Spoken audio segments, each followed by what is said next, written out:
Bienvenue dans l'interview de Ambroise et Podcast, les créateurs de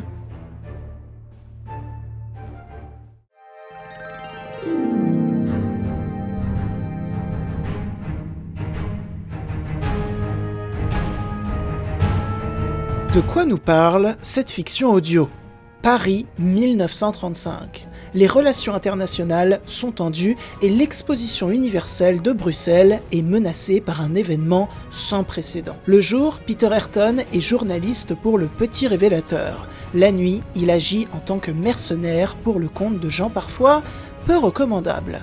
Un matin, Peter reçoit l'ordre de récupérer un objet mystique pour le compte de Mammon, la clé de Mout. Mais tout ne se passe pas comme prévu et Peter va se retrouver mêlé à des histoires qui le dépassent. Lui et l'entendement humain. De sombres silhouettes agissent dans l'ombre et semblent tirer les ficelles d'une réalité à l'agonie qu'il compte bien changer en réveillant une créature qui doit rester enfermée dans les enfers. Rattrapé par son passé qu'il voulait pourtant enterrer, Peter va pourtant devoir faire face à l'inimaginable et déterrer les anciennes recherches de son père qu'il avait pourtant juré de ne plus jamais toucher.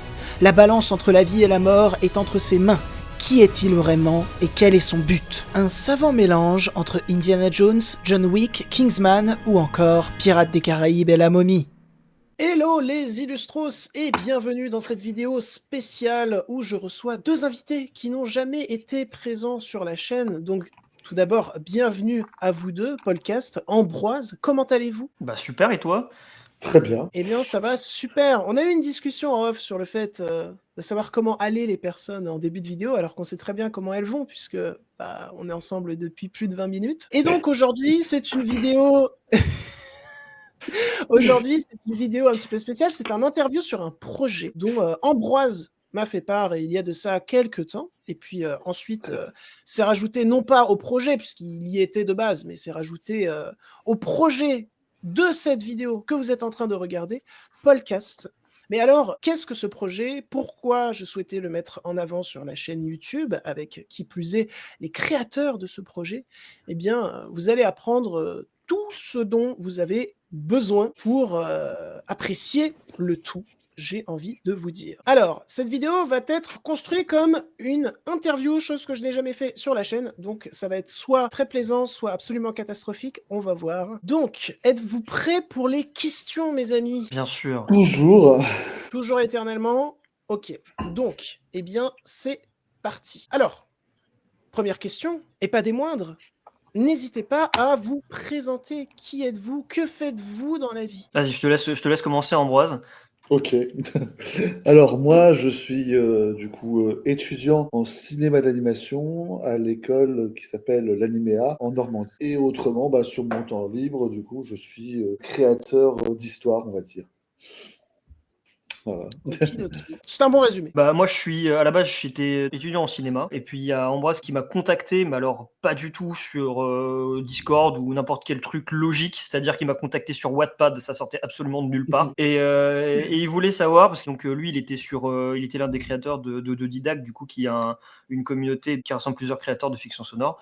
Et il m'a contacté pour savoir si la fiction sonore pouvait m'intéresser. Il cherchait un partenaire de création pour ce média. Donc voilà, moi je suis dans un milieu, j'étais dans un milieu plutôt créatif, voilà, donc cinéma, études, licence audiovisuelle et après une école professionnelle en images. Donc j'ai dit oui parce que voilà, la fiction sonore, c'est sûr, c'est un peu plus simple à créer. Voilà, il n'y a pas forcément besoin de budget, il n'y a pas besoin de caméra, pas besoin de lumière, pas besoin de tout ce bordel. Donc c'est plus simple à produire. C'est un bon exercice pour pouvoir s'entraîner à créer, puis à raconter des histoires, scénariser, créer des personnages. Donc voilà. Okidoki. Eh bien, merci beaucoup pour toutes ces précisions. Effectivement, la rencontre est assez unique. Mais Wattpad, j'avais contacté à la base pour un autre projet qui s'appelle Les Aventures de James Rico, enfin les Chroniques de Lorano, qui est aussi un autre projet de saga audio, d'action-aventure. Et du coup, c'était pour écrire un épisode de cette saga-là que j'avais contacté à la base. Puis après, on a sympathisé et on s'est mis à créer des trucs à côté, quoi. Voilà. d'accord. Donc en soi, avant ça, vous vous étiez jamais rencontrés dans la vraie vie. C'est Non. vraiment venu par Internet, cette envie de créer ensemble. Ouais. Toi, par exemple, Podcast, là où Ambroise a toujours baigné du coup dans cet univers de fiction audio. Toi, c'était un peu une surprise quand même du coup d'être appelé pour. Bah, je m'y attendais pas forcément parce que effectivement, il m'avait contacté sur Wattpad, je crois, il m'avait envoyé un MP où c'était un commentaire sous de nouvelles parce que j'écrivais déjà un petit peu des nouvelles, des petits romans, je postais des chapitres de plein de choses, de fantasy ou de science-fiction. Voilà, j'essayais des trucs quoi. Moi, j'étais déjà un peu habitué parce que je connaissais déjà tu sais, tous les trucs, Donjon de Hellbuck, Reflet d'acide, tous ces trucs-là. Moi, j'ai beaucoup écouté les sketchs de François Pérusse. Ça fait très longtemps que je connais. Les 2 Que minutes du j'écoute peuple. ça. Ouais, ça fait très longtemps que j'écoute les 2 minutes du peuple et j'ai toujours eu un peu envie de faire ça. Alors, du coup, le fait qu'il m'ait contacté pour faire ce genre de choses, ça m'a un peu hypé parce que je connaissais pas le milieu. Enfin, je connaissais le concept, mais de la production, tout ça, en faire, je connaissais pas du tout à ce moment-là. D'accord. Savoir comment faire, quoi. Et donc, ça a été fait en parallèle de vos études respectives. Ouais. D'accord. Ok. Eh bien, merci pour toutes ces précisions. Ensuite, du coup, d'où vous est venue cette idée d'intrigue? On va revenir sur l'intrigue de votre projet. Mais on va commencer par le nom de ce projet. Quel est le nom de ce projet, mes amis? Alors, au début, c'était Project Fabula, le nom de l'univers, tout ça, mais on a simplifié récemment en Peter Ayrton et les mystères du monde, donc qui est voilà une saga d'aventure et de chasse au trésor, quoi, avec du fantastique. D'accord, d'accord. Et donc, d'où vous est venue cette idée précisément? Alors moi, je sais, j'ai des petites pistes parce qu'on en avait parlé avec Ambroise, mais quelle a été vos sources d'inspiration? Est-ce que, de base, si je comprends bien, l'idée est venue d'Ambroise, et ensuite Ambroise est allé chercher Podcast, ou alors vraiment, c'est vu que tu avais voulu créer un autre projet avec lui avant Ambroise, vous avez vraiment conçu cette idée au moment où vous êtes vraiment rencontrés, où il y avait quand même déjà des bribes de la part d'Ambroise, et ensuite Podcast a apporté un enrichissement. Je te laisse expliquer Podcast parce que c'est un petit peu. Ouais, ça remonte et c'est un peu bordélique. En fait, c'est arrivé quand même bien après le moment où il m'a contacté. Parce qu'au début, comme il l'a dit tout à l'heure, c'est qu'il m'a vraiment contacté pour James Rico, en fait. Parce qu'il cherchait des scénaristes. Bon, maintenant, ça a pris une autre tournure. Maintenant, c'est un peu un autre format. Mais avant, il y avait toutes ces histoires de mono indépendants. Donc, il y avait des histoires indépendantes comme ça qui incarnaient le même personnage dans différents décors, dans différentes aventures. Et à la base, il m'avait contacté pour ça. Moi, j'avais pris pas mal de temps pour écrire quelques idées et un scénario en particulier pour James Rico. Lui, ça faisait longtemps que, bon voilà, je pense que tu as dû le comprendre, il est très fan de tout ce qui est voilà, film d'aventure, Indiana Jones, tous ces trucs-là. Donc il avait vraiment envie de faire une fiction sonore qui vraiment se basait sur, pas absolument le personnage comme ça, mais de voir vraiment une histoire et faire vraiment revivre le film d'aventure comme on avait dans les années 90, d'avoir vraiment cette atmosphère-là. Et du coup, c'est lui qui m'a proposé l'idée. Donc après, il n'y avait pas vraiment de... Je me rappelle plus précisément, après ça veut dire qu'il faudrait que je me replonge dans toute la genèse, toute la genèse des notes, des discussions qui datent de 2020, donc franchement j'ai un peu la flemme de remonter aussi loin. Mais après le projet, il me semble qu'il vient en fait à la base de James Rico parce qu'en fait, on avait eu Oui, je l'idée, crois. de faire justement une parodie basée sur la bande dessinée originale du personnage que j'avais fait quand j'étais petit. Parce qu'à la base, James Rico, c'était un personnage voilà, inventé pour des BD que j'écrivais, etc. Et après, j'en ai fait de la fiction sonore un peu plus pro, Trop cool. du coup, voilà. Mais c'était des BD voilà, faits en cours de récréation, des trucs totalement... voilà. Oui, mais tout le monde fait pas ça. Et- C'est quand même assez stylé. Et du coup, j'avais toute une ambition avec ce personnage, tout ça, etc. Mais qui était un petit peu, comment dire, bloqué par les règles qu'on s'est imposées au sein de cet univers-là audio que je créais avec du coup d'autres personnes comme Evil Goat, etc. Mais j'avais envie toujours d'explorer ces idées-là. Alors je me suis dit, et si on créait une sorte de parodie de ce personnage en reprenant ces vieilles idées de BD, tout ça, un petit peu plus humoristique finalement Puis que surtout ça. moins prise de tête aussi. Il y a eu Plus, une envie un petit peu de se libérer voilà. de ce que tu avais créé au début parce que tu te sentais un peu enfermé et donc justement avec Podcast, vous vous êtes libéré de ça pour aller vers une toute autre Voilà. aventure en Donc soi, on a tout créé, en respectant quand même certains ouais. codes. Donc on a créé du coup une sorte de mini-saga qu'on a fait pour un événement qui s'appelle la saga de l'été, qui est un événement où en gros chaque été des internautes sont invités à créer des fictions sonores sur un temps donné voilà, de cette période-là. Et du coup, bah, on avait adapté cette BD que j'avais faite. Et puis on avait eu pour ambition de continuer cette mini-série-là. Mais on s'est vite bloqué à certains éléments par rapport au voyage temporel, tout ça, et par rapport à certaines ambitions scénaristiques. Et c'est là finalement qu'on a bifurqué un petit peu créativement et qu'on a créé justement Peter Ayrton pour pouvoir justement Partir sur complètement un autre projet, puis se voilà, détacher aussi de James Rico, quoi, parce que c'est ça. finalement. Oui, en fait, tout le long, il y avait Ouais. vraiment peut-être un petit enfermement dans certaines histoires, certains styles que vous aviez développés depuis longtemps. Donc, vous avez tranché, vous êtes dit, allez, nouveau personnage, on va continuer à faire ce qu'on aime, mais avec plus de liberté dans la façon de construire le tout. Mm. Parce que Bah, tu le parlais de truc, prise c'est de que tête tout à l'heure. c'est surtout parce que on était là, en fait, on le fait tous les deux, parce que comme il expliqué, c'est que le personnage de James Rico et tout son univers, il y a d'autres gens qui ont rejoint, et du coup, il y a Voilà. vraiment un univers qui s'est créé, et forcément, voilà, il y a une bible du personnage et de l'histoire et de l'univers, et du coup, ça devenait compliqué parce qu'il y avait plein d'épisodes du coup des indépendants qui étaient sortis, et il y avait déjà une structure qui s'était créée, et ça devenait vraiment compliqué de pouvoir créer autour de ça. Et de toute façon, on pouvait pas. Je pense que lui non plus, il avait pas forcément envie de tourner en rond avec ça pendant encore des années. Et puis moi aussi, parce que comment dire, lui qui m'avait contacté pour bosser dessus et qui avait vraiment des règles assez strictes dessus, c'est devenu compliqué de vraiment s'investir à fond dans un projet qui n'est pas forcément le tien, en Mm. respectant une structure et puis des règles scénaristiques et tout donné. Et on s'est dit, bon, on va créer notre propre histoire. Effectivement, c'est comme il disait, que c'est à partir de cette parodie, justement, on s'est dit, ben, on laisse tomber. On a fait cette sorte d'épisode pilote, voilà, pour déconner, pour la saga de l'été. Et on a bifurqué complètement sur autre chose. Et c'est comme ça qu'est né Peter Ayrton, d'une envie de faire renaître ces sagas des années 90. Et moi, j'ai plus ajouté le côté un peu, comment dire, un peu plus sombre, un peu plus dystopique, voilà, en mélangeant pas mal d'éléments de plein d'œuvres différentes, quoi. Ok, Donc, et j'avais une question du coup, enfin j'avais plusieurs questions. Tout d'abord, tout cela s'est passé sur quel site précisément pour que les personnes puissent aller voir? C'est-à-dire. Bah, James Rico au début, tout ça, c'était pas sur YouTube. Ah, YouTube, oui, si, YouTube. Si, Sur c'était sur YouTube, YouTube. La YouTube, création et le SoundCloud. fait que tout le monde pouvait participer. Alors, sur Discord, après, on fait tout sur Discord. Ok, Toute la création se fait sur Discord, mais Discord, c'est vraiment le lieu de travail, quoi. c'est ça, c'est D'ailleurs, l'open space.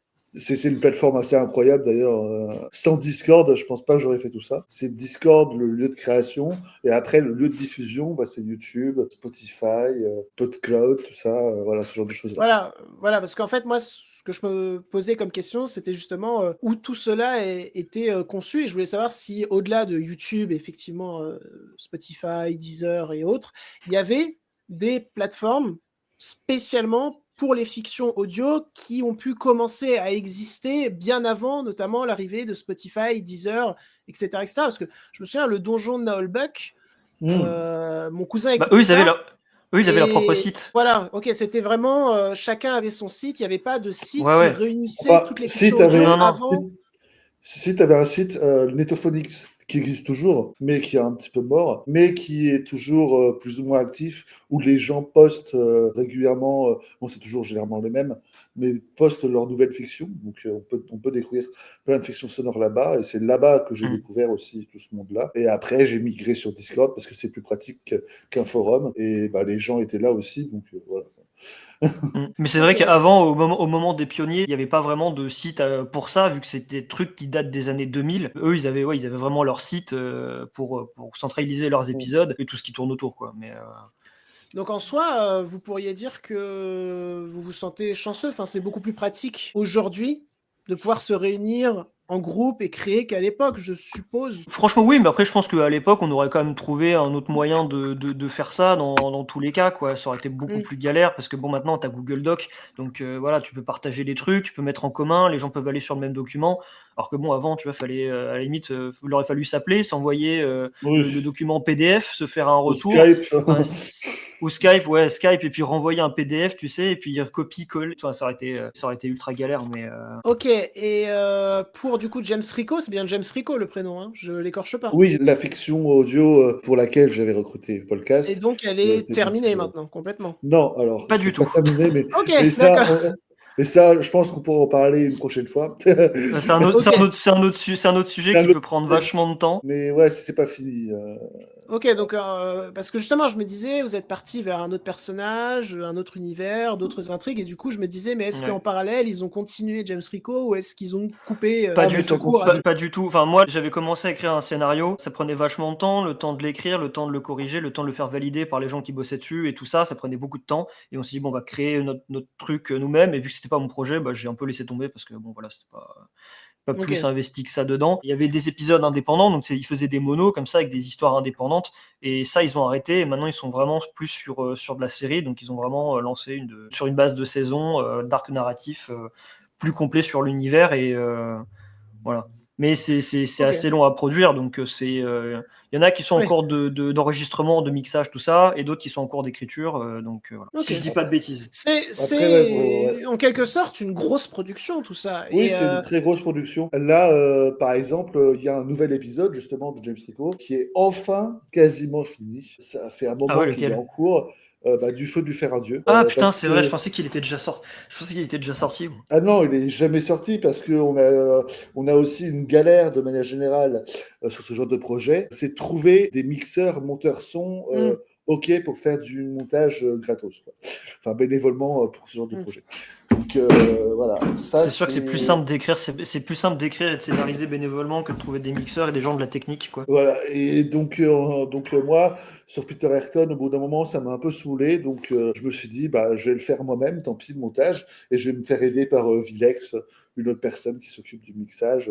Du coup, Et dans les personnes justement qui acceptent de vous aider bénévolement, est-ce qu'il y a des personnes que vous avez rencontrées durant vos études? Pas du tout.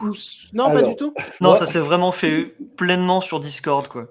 Ok. Trois quarts des gens viennent de l'autre bout de la France, donc oui. moi je suis le seul Hmm. à Montpellier. À la limite, on a notre compositeur qui est à Montpellier aussi, donc voilà, je l'ai vu une fois.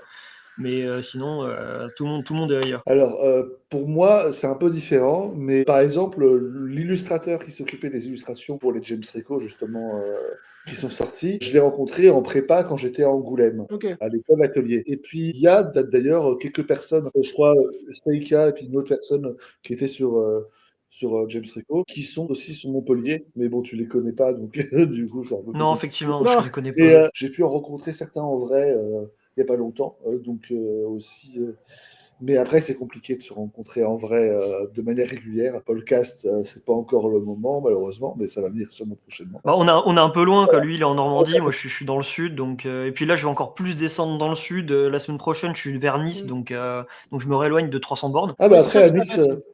après à Nice, t'as Icost qui est à Nice. Ah, je savais pas, moi, je connais pas la Oui, vie des oui. gens. Et pour la petite anecdote, rien à voir, parce que moi je fais pas partie du projet, mais Ambroise et moi, on aurait pu se rencontrer cette année Oui, au aussi. festival d'Annecy, mais finalement j'ai pas pu y aller. C'était dommage parce qu'on avait prévu des séances ensemble et tout, mais bon, on va dire que c'est Ouais, remis la à une prochaine autre fois. fois. Et pour vos Ah. sources d'inspiration, alors je me lance. Vous avez parlé d'Indiana Jones. Bon, ça, j'étais déjà au courant. Parce que c'est un peu d'ailleurs grâce à Indiana Jones qu'on a pu parler de ce projet, Oui. Ambroise. Est-ce qu'il y aurait aussi, parce que vous parliez, alors, est-ce que c'était que pour James Rico? Est-ce que c'est aussi présent pour Peter Ayrton, d'aventures qui ne se relient pas forcément, enfin, d'aventures qui se tiennent à elles-mêmes pour le personnage? Est-ce qu'il n'y a pas un côté un peu Tintin aussi ou... Tintin, ouais. Non, Ça pas fait du 5 tout. ans ça fait 5 ans qu'il me rabâche la gueule avec ça. J'entends parler que de ça depuis 5 ans, moi j'en peux plus, je vais faire une névrose. Ok, donc il y a du Tintin, il y a du Indiana Jones, et donc c'est bien en fait plusieurs histoires qui en soi peuvent être reliées par des petits éléments, mais qui se tiennent quand même à elles-mêmes. Non, il y a pas ce côté, il y a pas ce côté histoire indépendante avec un fil Ok. rouge, du moins pas pour celui-là, parce que en fait, on est vraiment parti d'une idée de faire vraiment un film audio, donc c'était vraiment la volonté de base. Et sauf qu'on s'est retrouvé à la fin avec un pâté qui faisait 340 pages de Ah oui, script. d'accord. Ok. J'ai Voilà, compris. En fait, oui, donc j'avais tout il y a mélangé dans ma plusieurs. tête. Oui, non, c'est que un seul et gros film Oui, audio oui. Peter Donc en fait, Ayrton. c'est En pour fait, ça c'est qu'il y a pas du tout plusieurs comme James Rico. épisodes. Ok. Non, en fait, il y a plusieurs épisodes parce que Mm. forcément, on va couper dedans parce que sinon, je pense que le monteur se suiciderait et le mixeur aussi et le compositeur aussi. Mais en Donc, on soi, il y a a dû couper en plusieurs plusieurs épisodes, épisodes. mais c'est la même intrigue. Oui, voilà, Mm. en fait, c'est Ok. juste une continuité. On a vraiment juste découpé le scénario à des moments clés pour que ça fasse comme une impression de série, tu vois. Mais c'est juste un gros bloc qui a été découpé voilà, en plusieurs Après, morceaux. après c'est un gros bloc qui aura peut-être une suite. Voilà. Donc c'est quand même un peu. Voilà. Mais c'est juste que là, Peter Qui aura une Ayrton. suite dans tous les cas, Voilà. mais pas sous le même format, quoi. Mais c'est juste que Peter Ayrton, c'est Peter Ayrton et la lance de Seth, c'est une histoire. C'est cette histoire-là, donc qui est découpée pour faire une saison. Et après, il y aura peut-être. Oui, voilà, en fait, à l'inverse de, par exemple, des séries comme Columbo ou comme Tintin qui avaient des saisons, mais en soi, c'était vraiment une nouvelle intrigue à chaque fois. Là, ça serait plus, entre guillemets, une série, si elle a plusieurs saisons, qui aurait une intrigue par saison, quoi. C'est ça. Il y aura vraiment un fil rouge qui rejoint. Tu vois, même si dans Tintin, même si tu as par exemple une aventure effectivement à chaque tome, tu as toujours quand même des choses, tu as toujours des personnages qui reviennent, il y a toujours des intrigues qui se mélangent et qui se croisent, il y a toujours des personnages qui reviennent et puis voilà, qui s'immiscent dans d'autres intrigues. Effectivement, Columbo, oui, là ça n'a rien à voir parce que Columbo c'est vraiment un épisode différent, une histoire différente à chaque fois. Mais là, non, là on part vraiment sur une pour la suite, quand elle se fera, de vraiment faire attention à bien construire ça sous la forme d'une série, voilà, c'est ça, avec une intrigue différente à chaque épisode, mais qui est reliée par un fil rouge global. Donc en gros, chaque épisode aura son histoire, mais la résolution de cette histoire apporte quelque chose, voilà, à une intrigue principale pour amener à un climax scénaristique à la fin, voilà. Ok, d'accord. Et je me demandais du coup, tout à l'heure vous avez mentionné 2020. Combien de temps ça a mis à se concrétiser tout ça? Bien 5 ans du coup? Alors, se Ouais. concrétiser, pas totalement, parce que c'est encore en cours, mais. Mais ça a bien démarré, quoi. Mais, Oui, ouais, voilà. mais On a déjà ouais, 2 épisodes sortis cette année, on est content quand même. voilà. On a sorti du coup l'épisode 1. Enfin, on a sorti déjà un premier teaser, puis une bande-annonce, qu'on pourrait peut-être d'ailleurs partager à la fin, peut-être. De toute façon, cette interview, il y aura de mêlées, des images, Ouais. des bandes annonces. On casse la magie du 4e mur, ça sera monté après, donc il pourra mettre tout ce qu'il veut derrière. Et ouais, donc une bande-annonce, l'épisode 1, puis l'épisode 2. Voilà. L'épisode 1 qui fait à peu près 30 minutes, et puis l'épisode 2, 50. Un peu plus long, ouais, il fait 50 minutes à peu près, un peu moins. Et donc, ça serait combien d'épisodes en tout, là, pour cette Il y intrigue-là? en a 7. Donc, Et ça il en reste 5. sortira le 7e épisode, voir quand vous pensez?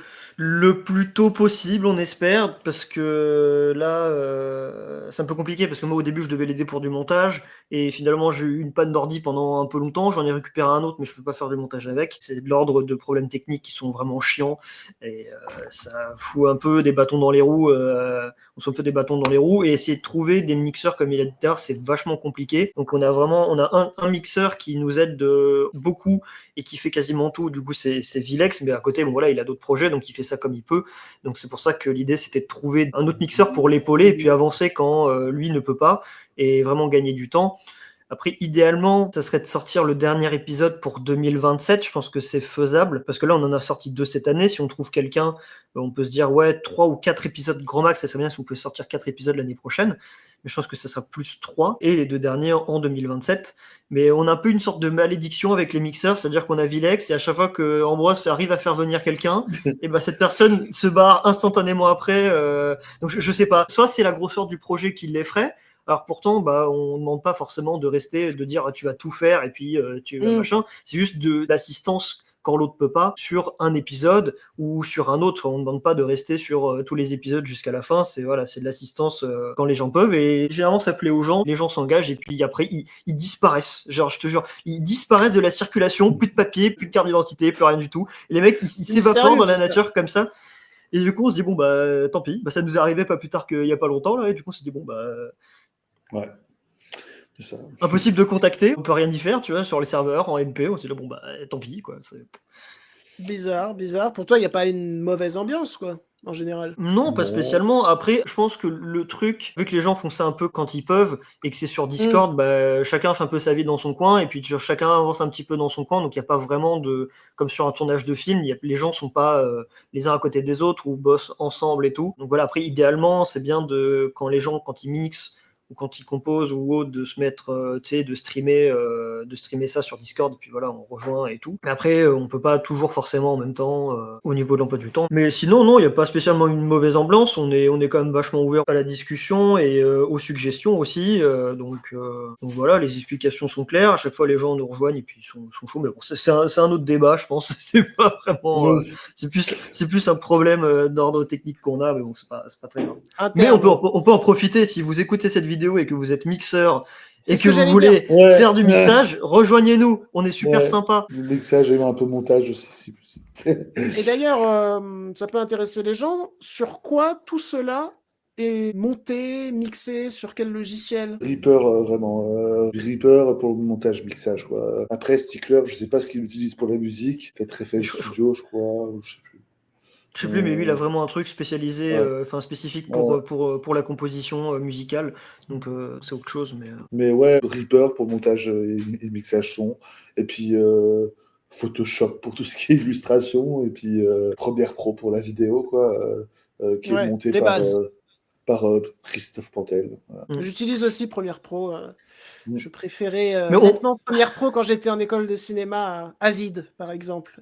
je détestais les cours de montage. Alors franchement, je me faisais chier. Qu'est-ce que je me faisais chier en cours de montage? Ah non, bah moi j'ai été en spécialité montage, donc j'aimais bien, mais il Ah ouais. faut dire que Avid, de toute façon, ils nous avaient prévenu, mais c'est bien plus difficile d'avoir en main Avid du premier coup que Premiere Pro, tu vois. Premiere Pro est bien plus Ouais. intuitif, et moi je préfère Premiere Pro de base. J'allais juste te dire, effectivement, parce que après moi, je suis un peu comme un vieux, c'est-à-dire que quand je vois tous les trucs qu'il y a sur un logiciel de montage, hein, toutes les options, tout le bordel, je suis là genre, oh, ça me fait mal au crâne. Et puis genre de me dire, je fais du cinéma, tu vois, si je préfère être sur un plateau de tournage plutôt que d'être dans la partie où Oui. tu restes enfermé pendant 9 heures sur un ordi, dans une C'est ma pièce partie. sombre. Dans une pièce sombre, tu vois, moi je trouve ça un peu dommage, quitte à faire du cinoche, je préfère être sur le tas, quoi, avec les techniciens, et diriger je des comprends. acteurs, tout ça. Bon, après, chacun son truc et tout. Et quand on a fait la partie, les cours d'effets spéciaux, c'était encore pire. J'étais là, genre, oh, faut faire du tracking et tout. J'étais là, pitié. Oh putain, Ah, le tracking. Ah là là là là. on a passé Et une après-midi pour faire suivre une bulle de discussion sur un canard. Je peux te jurer qu'il y a un moment où genre t'as envie de crever. Mais bon, j'ai fait un sabre Moi, laser, j'étais content à la fin de la journée, mais voilà. moi, un jour, dans un cours d'effets spéciaux, j'avais incrusté une tête de singe dans une pomme qui remuait. J'étais particulièrement fier de moi. Mon prof un peu moins, mais moi j'étais particulièrement fier. Et donc pour ce projet, est-ce que, ça c'est une question, je sais pas comment vous allez y répondre, mais est-ce qu'en Alors, soi, vas-y. avec tout ce qui a été fait déjà, vous êtes fier de ce projet? Est-ce que vous êtes fier de ce projet? Ah, clairement, ouais. Moi, personnellement, je suis content. Bah, moi aussi, parce que après, c'est vrai que c'est ça qui est dur, c'est que finalement de se dire, avec tout ce qui a été fait, enfin, il y a toujours une sorte de course à l'originalité. Moi, j'ai vraiment ce problème-là comparé à Ambroise, qui est beaucoup moins détaché de ça, et heureusement, parce que sinon, il était là, genre, en fait, arrête de te prendre la tête, juste prends le truc comme ils sont. De toute façon, on va pas réinventer l'eau chaude.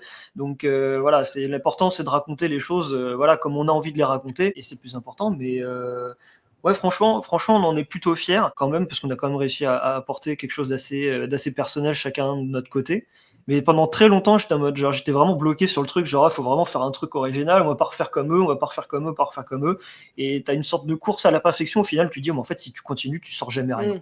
Donc, il y a un moment, ou même pour le cinéma, j'ai ce problème-là, mais Bah, moi il j'avais y un a peu un ça moment. avant de me lancer sur YouTube aussi. Ouais. Je voulais Ouais, faire des vidéos, mais à chaque fois j'étais non. C'est un Pas peu bien. compliqué. Ouais, mais c'est un peu compliqué parce que finalement, tu vois, tu te dis, genre, si t'as un peu une vibe un peu comme Mister V, tu vois, et que t'es un peu comme lui au niveau du tempérament et que t'aimes bien faire des conneries et puis que, voilà, tu fais de la musique ou autre ou des vidéos, bah, tu te dis, ouais, mais en fait, il y a déjà Mister V, il fait ça mieux que moi et machin, et puis au pire, en fait, non, tu le fais, et puis si ça marche pas, bah, tant pis, puis tu te rediriges vers autre chose. T'en fous, t'essayes parce que voilà, ça sera ton truc à toi, même si ça ressemblera Bah, forcément à quelqu'un d'autre, quoi, dans tous les cas. le truc que j'ai fait au bout d'un moment, vraiment je m'en souviens, ma première vidéo de ma chaîne, je me suis dit, bon, arrête de réfléchir, mets ta cam, parle de trucs sur le cinéma, poste et on verra après, quoi. Parce que sinon, Ah, mais c'est t'as vrai bien que raison.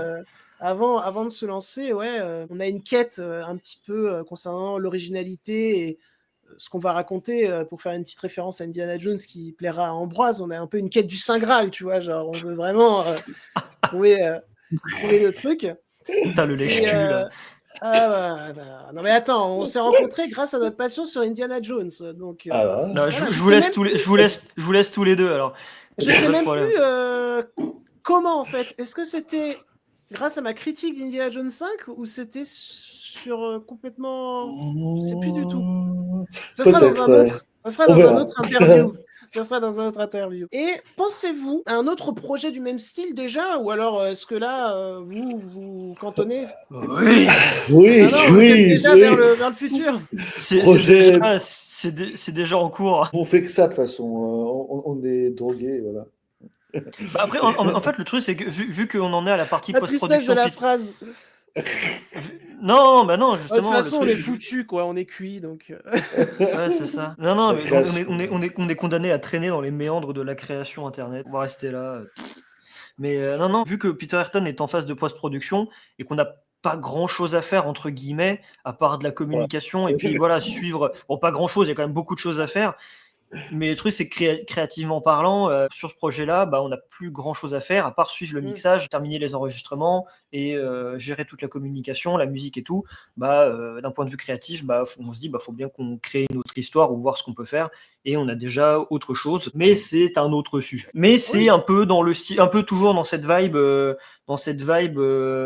peu pas occulte, mais un peu tout ce qui est, comment dirais-je. Aventure. Oui, mais après, aventure, merci, c'est très global, mais Bah oui, mais c'est quel type d'aventure? C'est du pulp? on est plus sur des cryptides, on est un peu plus sur, Voilà, sur ce côté-là, sur le côté Cryptozoologie. créature. Voilà, on est un peu plus sur le côté cryptide et un peu délire, tu vois, recherche du Bigfoot. Bon, c'est très mal résumé. Là où Peter Ayrton, c'est un peu plus. Là où Peter Ayrton, c'est un peu plus la quête d'objets, tu vois, mythiques. Tu vois, par exemple, là où Peter Ayrton va chercher Excalibur, je sais pas, je dis une connerie, ces personnages-là vont plus chercher, tu sais, genre tout ce qui est Kelpie, lutin, enfin tous ces trucs-là, quoi. C'est un peu. Ok, donc voilà. c'est bien, vous explorez en fait différents types d'aventures, différents styles qui se rejoignent en même temps. En soi, on peut matcher les deux de temps en temps. Et donc Bah, Peter Ayrton, c'est vrai que ça fait très très Indiana Jones. Je sais que ça te saoule le podcast, mais c'est vrai que ça fait très Non, bah non, Indiana mais Jones. j'y peux rien. De toute façon, c'est comme ça. Après, c'est un peu Mais en même l'essence. temps, Indiana Jones faisait déjà très C'est la base. un autre truc. Et l'autre truc faisait Oui, déjà voilà. très... En fait, le cinéma et l'art, il y avait quelqu'un qui avait dit ça et je trouvais ça très intéressant. C'est la plus grande histoire de vol de tous les temps. En soi, tout a déjà été raconté. Tu vois, mais après, il y a vraiment ce qu'on va y mettre de personnel et je suppose que vous y avez mis, ça se voit d'ailleurs, beaucoup d'aspects personnels. Vous avez peut-être même parlé dans certains passages de cette intrigue d'éléments de votre vie, en les réadaptant bien sûr. Peut-être. Peut-être, pas sûr. Moi, pas vraiment, mais j'ai plus suivi. Non, il n'y a pas vraiment de trucs personnels. Peut-être un petit peu sur certains aspects autour de la famille, voilà, figure paternelle, tout ça, mais sans plus. J'ai plus apporté des comment on appelle ça, des références jeux vidéoludiques ou cinématographiques dans le style. Les références de jeux vidéo ou de films, c'est forcément des références qui étaient très personnelles. Si tu as décidé de les mettre, c'est parce que chez toi, ça crée quelque chose qui t'intéresse ou qui est confortable. Ou... Oui, voilà, c'est plus ça. On n'a pas tous les mêmes références. Non, je suis d'accord. C'était pas par rapport au fait, comment dire, qu'on n'est pas forcément tous la même référence, c'est que c'est plus d'y mettre. Il n'y a pas vraiment quelque chose de. Il y a quelque chose de personnel dans le sens où c'est quelque chose auquel j'accroche, mais il n'y a pas vraiment une introspection personnelle, tu sais, dedans, tu vois. Il n'y a pas vraiment de recherche de soi ou de développement personnel dans mes références, quoi. Alors qu'Ambroise, toi, tu as mis peut-être un peu plus d'éléments personnels?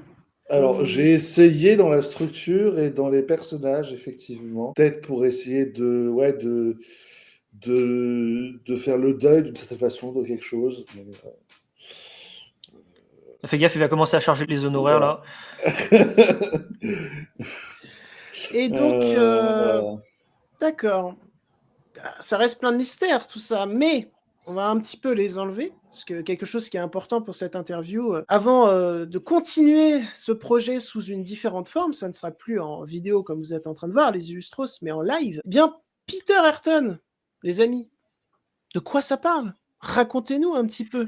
C'est vrai qu'on n'a toujours pas dit, ça fait 40 minutes qu'on blablate, hop, on se met dans le bain, et je suis toujours dresseur de Smarties en Alaska, voilà, bon. Peut-être que Peter Ayrton va se convertir là-dedans, je sais pas. Je sais pas, ouais. Avant qu'il fasse une dépression, je pense, avant qu'il fasse un burn-out, parce que là. Bon alors, allez-y du coup. Globalement, qu'est-ce que ça raconte dans les grandes lignes, l'intrigue, les personnages, mais sans spoiler. C'est une histoire du coup d'action-aventure où tu as du coup Peter Ayrton qui est un voleur slash journaliste, photo-reporter qui enquête sur une histoire d'exposition universelle où il est question d'exposer un artefact de grande valeur, la lance de Seth, et les personnages vont essayer d'enquêter sur ça et faire en sorte que la lance de Seth ne soit pas exposée à l'exposition universelle, sauf que ça va pas se passer comme prévu. Donc, ils vont partir en Égypte, ils vont rencontrer des organisations secrètes, ils vont traverser des épreuves, et puis ils vont faire face à la mort. Voilà. Il y a le personnage de Peter Ayrton, mais il y a d'autres personnages là que je vois du coup dans les illustrations et qui ils sont. Effectivement. Alors le truc, c'est que on peut pas spécialement trop spoiler. Je pense qu'on préfère garder ça secret parce que il y a certains personnages qu'on ne connaît pas encore à la fin de l'épisode 1, mais qui découvriront dans l'épisode 2. C'est-à-dire que la femme qui est juste là à ma droite ou à ma gauche, selon le sens dans lequel vous vous trouvez, du coup, c'est Lisa qui est la partenaire de Peter, donc la collègue de travail de Peter, avec qui il travaille en tant que journaliste d'investigation, et avec qui, justement, il enquête sur certains événements autour de l'exposition universelle, où il y a plein comment on appelle ça, de vols d'œuvres d'art, il y a plein de petits trucs comme ça, de petites magouilles qui traînent, et ils essaient de trouver, donc l'enquête principale pour leur journal, c'est d'essayer justement de résoudre ce petit problème-là autour de certaines enseignes, et le personnage qui est au milieu, avec la grosse beubare, eh bien c'est un personnage que vous découvrirez dans l'épisode 2, donc voilà, je peux pas trop vous en dire plus pour l'instant, voilà, suspense. Donc Ambroise a très bien résumé la fiction sans trop spoiler, justement, parce que c'est un peu dur de pas trop spoiler. Peter Ayrton, du coup, c'est en plus d'être une fiction d'aventure et d'action, c'est vraiment une fiction aussi qui explore tous les anciens mythes des civilisations. Donc on va explorer ça à l'avenir dans cette fiction-là, enfin dans cet épisode-là en tout cas, et à l'avenir d'explorer vraiment toute l'histoire des civilisations anciennes, que ce soit l'Égypte, la Grèce, voilà. Donc on va essayer de voyager un peu et de mettre en avant un peu tout le folklore. Et Peter, en plus de ça, c'est quelqu'un qui mène un petit peu une double vie. Il a fait la Première Guerre mondiale. Il a déserté parce qu'il a vu tellement d'horreur. C'est un personnage qui, c'est un personnage qui a un petit peu, qui est très négatif sur la vie et qui a pas énormément d'ambition. Et justement, avec l'aide des autres personnages et avec plein de mésaventures qui vont lui arriver, même s'il les provoque un peu, et ben ça va justement le faire changer par rapport à ça. Il y aura quand même une quête, voilà, pour retrouver son père, parce qu'il est surtout question de sa famille. Donc on va explorer, voilà, des passés sombres familiaux, des trahisons, tout ce genre de choses-là. Et il va se retrouver embarqué dans toute cette histoire. En fait, de ce que je comprends, c'est vraiment cette fiction, une quête sur des grandes parties de l'histoire de l'humanité, mais aussi des quêtes bien plus personnelles sur ce personnage qui en soi est sans espoir, et justement il va y avoir une quête de l'espoir peut-être en voulant retrouver son père, et par rapport à d'autres points qu'on ne peut pas dire ici. Est-ce que je synthétise bien ce que c'est? Oui. Ça m'aurait fait rire qu'Ambroise ils disent pas du tout. Non. Non, Qui est totalement on coup de la plaque. recommence. C'est une histoire recommence. d'un chasseur de Smarties dans l'Alaska. Oui, voilà, en fait, le spoil, c'est qu'à la toute fin de la série, il est révélé que depuis le début, c'est un dresseur de Smarties en Alaska, quoi. C'est pas plus que ça, Peter Ayrton. Le monde est une saucisse, et puis voilà. C'est la phrase de fin de la fiction. C'est vraiment le monde est une ça. saucisse. Ça fait réfléchir. Ouais. D'accord. Et pour ce qui est des illustrations, eh bien, je dois vous dire qu'elles sont, ma foi, très sympathiques. Il est beau gosse, le Peter. Il est beau gosse avec sa petite moustache, là. Alors, je pense que peut-être en voyant le style graphique que j'ai essayé de reproduire, parce que c'est moi du coup qui ai fait les dessins des personnages. Bah oui, qui sont derrière. tu es avec l'aide de notre illustrateur Master Geek aussi, Emmanuel, qui nous a beaucoup aidé. De la partie graphique, pour les logos et puis les titres. C'est très stylé, je trouve, en tout cas. Mais si vous regardez bien le style graphique, vous verrez une autre référence aussi à un autre film. Surtout dans les cheveux, c'est surtout les cheveux. Oui, et puis même aussi dans l'élément qu'il porte dans sa main, à un film Disney. Voilà. Attends, mais j'ai envie d'essayer de trouver du coup. Mais si je trouve ça, vas-y. Non, mais c'est pas grave. Au pire, tu peux essayer de deviner, et puis au pire. Déjà, les cheveux, ça fait très Atlantide, quoi. Ouais, c'est ça. D'accord. C'est ça. Et T'imagines Imagine, j'aurais dit un truc genre, déjà le personnage, ça fait très Zootopie, quoi. Pas du tout. C'est pas du tout ça. Mais en même temps, ça me fait penser aussi à Rocketeer. Ah, je ne connais pas. Les couleurs, le ciel, ça me fait penser à Rocketeer. Je pense que ça vous plairait bien, Rocketeer, film de Joe Johnston, qui a des défauts, mais Mhm. dans cette vague de films d'aventure que vous aimez et dont vous avez voulu rendre hommage, justement, qui est Ok, sur Disney+, d'ailleurs. Voilà. ok, bah, Je je veux regarderai. des cas parce que voilà, derrière, il y a la lance de 7, elle est magnifique, elle est belle. Et donc, j'ai une dernière question, les amis. Oui. Dis-nous. Pour explorer, du coup, toutes ces grandes parties de l'histoire de l'humanité, il faut des connaissances en histoire ou pas? C'est-à-dire que vous vous basez sur des faits historiques concrets ou vous prenez des parties de l'histoire de l'humanité d'une certaine époque et vous décidez et vous assumez clairement de plonger dans des intrigues, des détails qui relèvent vraiment de théories, de fantastique? On va pas trop spoiler, mais je Ok. dirais que c'est un petit peu des deux dans le sens Ok. où c'est vraiment du fantastique. On part de la réalité pour justement ouvrir vers d'autres possibilités. Après, est-ce que c'est quelque chose de totalement fantasy ou SF ou les deux? Ça, vous allez bien voir. Mais, Parfait. mais, Ça, vous le verrez dans le prochain épisode. L'art Dans du le teasing. premier épisode. Oui, non, mais ouais, mais après, c'est vraiment cette idée après, on s'est beaucoup renseigné, on a essayé vraiment de faire beaucoup de recherches sur des sites, voilà, Wikipédia, Percé, et puis même sur un YouTuber qui m'a énormément inspiré et que j'ai une place dans mon cœur, c'est Arcana, les mystères du monde, qui est une chaîne qui traite d'ésotérisme, d'histoire, d'archéologie, et qui traite ça de façon vraiment passionnante. Et ça a été Très, vraiment très scolaire aussi, c'est très, ouais. très accessible et c'est très très compréhensible ludique. aussi. Ludique, je dirais pas ludique forcément, mais c'est très bien expliqué, c'est très concis. Voilà, donc de son vrai nom, Ludovic Richer, je crois, si je dis Ouais. pas de bêtises. Donc il fait plein de petites vidéos sur plein de petits éléments du folklore, des croyances populaires, ce genre de choses. Et il fait aussi des grosses conférences. Donc c'est tous les mercredis soirs à 21h en live, si pour ceux que ça intéresse sur YouTube. Et il fait vraiment des choses sur tout, donc Genèse de la Bible, en passant par un épisode, par exemple, ça va être sur les vampires, ou par exemple, il va parler des anciennes civilisations, sur les Anunnaki, sur vraiment plein de choses. Ouais, c'est vraiment Ok. passionnant. Et c'est vraiment une bibliothèque une bibliothèque vidéaste qui m'a beaucoup inspiré pour la création de ce lore-là, et même aussi un petit peu du lore de James Rico aussi. Mais ça, c'est une autre histoire. Ouais. Bah après, c'est vrai que ça nous a beaucoup plus aidé pour Peter Ayrton Oui, parce qu'on a vraiment passé beaucoup de temps, oui, parce que oui. ça répond aussi à la question que tu avais posée tout à l'heure, c'est que du coup, on n'a pas vraiment répondu parce qu'on a très vite bifurqué sur autre chose en discutant. C'est par rapport, du coup, on y est depuis 2020, effectivement, et qu'est-ce qu'on a fait depuis 2020? Eh ben, on a passé une bonne grosse année quand même, voire 2 ans, 2020-2021, à vraiment rassembler, donc voilà, écouter Arcana, à rassembler vraiment plein d'informations historiques. Pas forcément construire nos personnages, construire notre intrigue, mais beaucoup nous documenter sur tous ces éléments ésotériques, tous ces éléments d'histoire, les croyances, l'occultisme à travers les âges, les civilisations, tout ça, pour nous aider à construire nos personnages, nous aider à construire l'histoire. Et après, à partir de 2021-2022, on a commencé à bien écrire le scénario qui s'est finalisé fin 2023. Et après, il y a eu toute cette partie casting. Voilà, donc casting, et après enregistrement, et puis montage, Et mixage, tout ça. justement, qui dit casting dit direction d'acteur, d'actrice. C'est ça. Et donc Alors, ça, je pense que ça a été un sacré défi aussi. Ça a été un sacré défi, mais on a été bien entouré et on est bien entouré.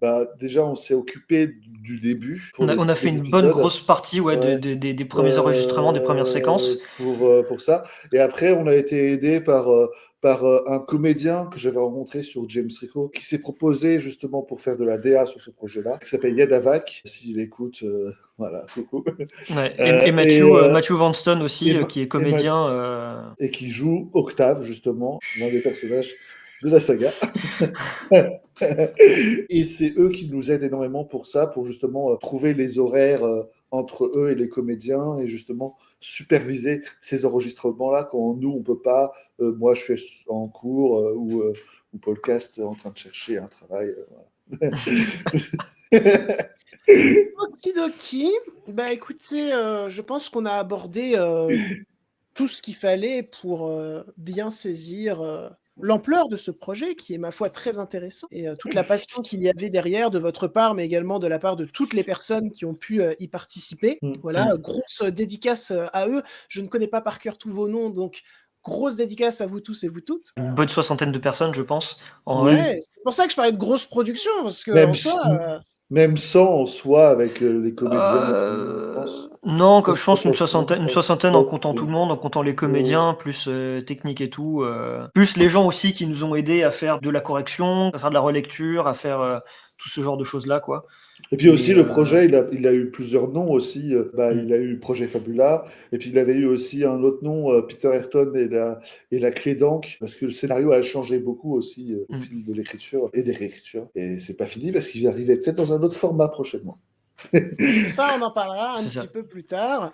Ouais. Là, ce qui va se passer, les Illustros. Alors, quand je dis les Illustros, je parle pas de vous. C'est juste ma communauté. Non, mais je sais, t'inquiète. Je sais, Après, je t'inquiète. suis un peu illustros vu que j'illustre. Donc, Voilà, vous êtes tous et toutes Illustros, formons un royaume ensemble. Mais donc, ce qui va se passer, c'est que après cette interview, qu'on espère vous avez apprécié, que ce soit les Oui. personnes qui y ont participé ou les personnes qui écoutent. Après cela, eh bien, nous allons nous retrouver pour plusieurs lives sur ma chaîne YouTube où, eh bien, il y aura de la lecture et de l'analyse de Peter Ayrton. Je dis pas de bêtises. Non. Ok. Et dès le premier épisode, on vous spoilera la fin. Je dis pas de bêtises. Ouais, on va pas spoiler. Hein. Enfin, si, on va spoiler, je pense. Alors j'ai fait une blague, mais j'ai juste bidé, quoi. C'est l'histoire de ma vie. C'est terrible. C'est terrible. Ça sera Non, coupé au mais- montage, on s'en fout. Non, C'est ça. je coupe jamais mes bides au montage parce que je ne fais que bider dans ma vie, donc il faut que ça soit inscrit. tu vois. Mais Vraiment quelque part, quoi.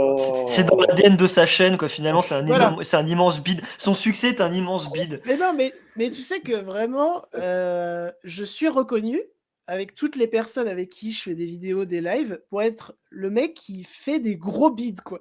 Et ça me saoule, en fait. J'arrive pas à me sortir de cette condition. C'est Eh terrible. ben, quand même. peut-être que tu feras Ouais, voilà, yes, super. Ok, voilà. Moi aussi. Eh, Là, ça y je est, vide dans ma Ambroise face. Ambroise a fait un bide, donc c'est bon. L'élève dépasse le maître. Franchement, le mec, il s'est inspiré, là, c'est beau. Non, Voilà. mais tu vas faire le contraire du bide avec cette vidéo, peut-être. Voilà, bah, j'espère. Mais donc, on espère que cette vidéo vous aura plu, intéressé, diverti. Si c'est le cas, n'hésitez pas à la liker, la commenter, la partager sur vos réseaux sociaux en masse pour faire connaître ce projet vraiment merveilleux, voilà, sur lequel on va revenir pendant quelques temps sur la chaîne et ça sera avec très grand plaisir, voilà, de vous retrouver, vous les Illustros, pour aborder ce projet, mais de vous retrouver, vous également, Podcast et Ambroise, voilà. Le plaisir est Que de partagé. beaux pseudos. Ouais. Bah, merci Enfin, beaucoup à toi, en tout cas. Ah, c'est mon vrai nom, mais c'est pas un pseudo. Non, mais... C'est en même temps ton pseudo, du coup. Moi, mon prénom est dans mon pseudo, c'est quand même vachement simple. Ouais. Et moi, pas du tout. Bah, d'ailleurs, savez pas tout à l'heure, comment je attends, m'appelle non, pas du tout. Je m'appelle Lucas. Jean-Baptiste. Merde. Putain, j'ai rencontré un JB il y a pas longtemps. Ah, c'est rare en plus. Ouais, j'ai rencontré un JB, on s'est mis une caisse ensemble, c'était sympa. Ah ouais. Bah, c'était moi en fait. Ouais, je pense que ça doit être ça.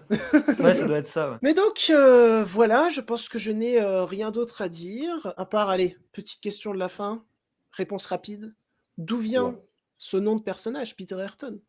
Ah, Peter Ayrton, Peter Ayrton, ça vient de Tom Ayrton, qui est un personnage de Jules Verne, je crois. Enfin, un petit personnage Ok. qui apparaît vite fait dans une nouvelle, je crois, Captain Flynn ou un truc comme ça. Et aussi parce qu'il y a Ayrton, c'est aussi le nom d'un Anglais qui a découvert la vallée des rois en Égypte aussi. Et donc voilà. Aussi. Tout dans les détails. Et tout dans Peter, Easter peut-être eggs. par rapport à Peter Pan.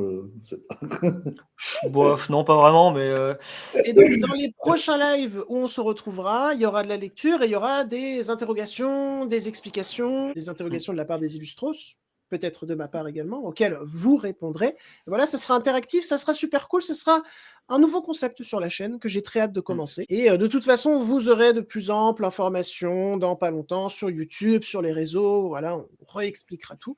On a très hâte de vous retrouver pour cela. Et donc, maintenant, je propose qu'on s'en va côtoyer d'autres univers de fiction audio ou de cinéma ou de livres ou de musique ou de je ne sais pas quoi. Et on vous dit salut! Salut! Ciao. Ciao, ciao. Au cœur de l'Égypte, un très ancien secret va être dévoilé. Un artefact de légende, protégé par les dieux, convoité par les hommes. Mais chaque quête a un prix. Jusqu'où ira l'ambition? Peter Ayrton et la lance de Seth. Prochainement. Aide-moi, Pierre. Aie pitié de mon âme.